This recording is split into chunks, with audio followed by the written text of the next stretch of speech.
So now that you've polished up your site content, let's move on to how we can help visitors find it. This chapter will focus on SEO, which stands for Search Engine Optimization, and whether your site content is optimized for search engines.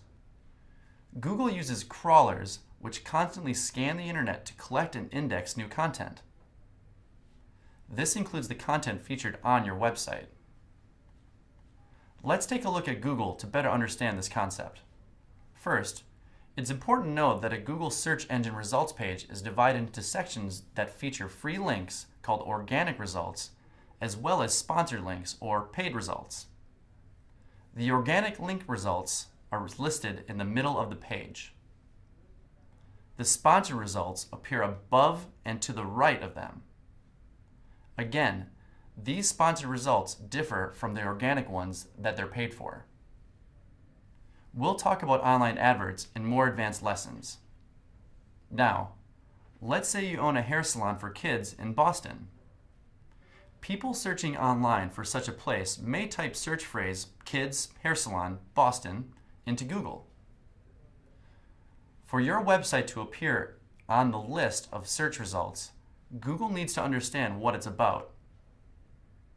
To help this process along, you can submit your site to Google and Bing, which will speed up their ability to recognize you and include you in their organic search results.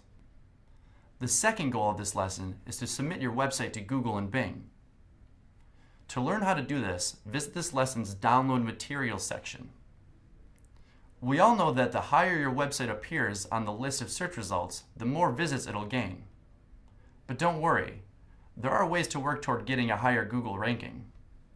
To start with, think of what potential clients might type into Google when searching for your services. For example, kids hair salon. This search phrase needs to appear in your website's content in order for search engines to get what your site is about and present it when someone makes a similar search. Let's look at another example to drive this point home. Say you're a personal trainer from Brooklyn, New York. What do you think potential clients would type into Google when you're looking for someone like you? Maybe personal trainer Brooklyn or personal trainer Clinton Hill. It's advised to integrate these word combinations as part of your site content. These search phrases are also called keywords because identifying them will help you come up with specific content for your site. Such keywords can also be incorporated into site articles and blog posts about exercise in general. Or you can use them as descriptive captions as alt text for those pictures of you leading your Clinton Hill running group. So now you're thinking, aha!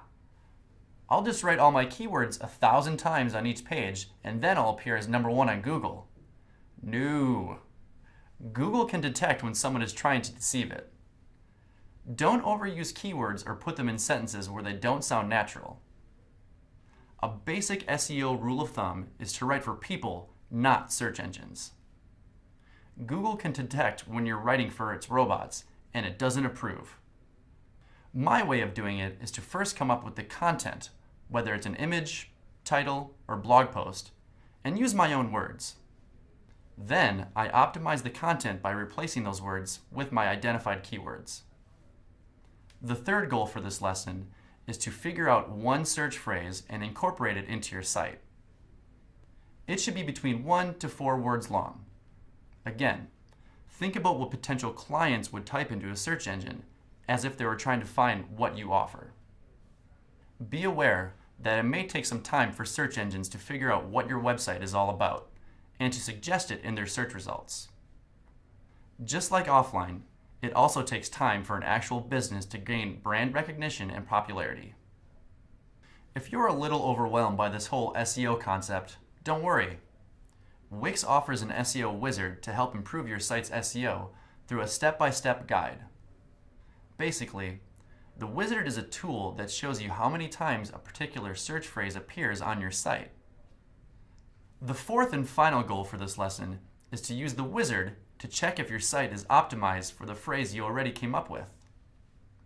There are a few more SEO easy to follow and important best practices, including connecting your site to Google Analytics, shared in our download materials section. So make sure to pay attention to them.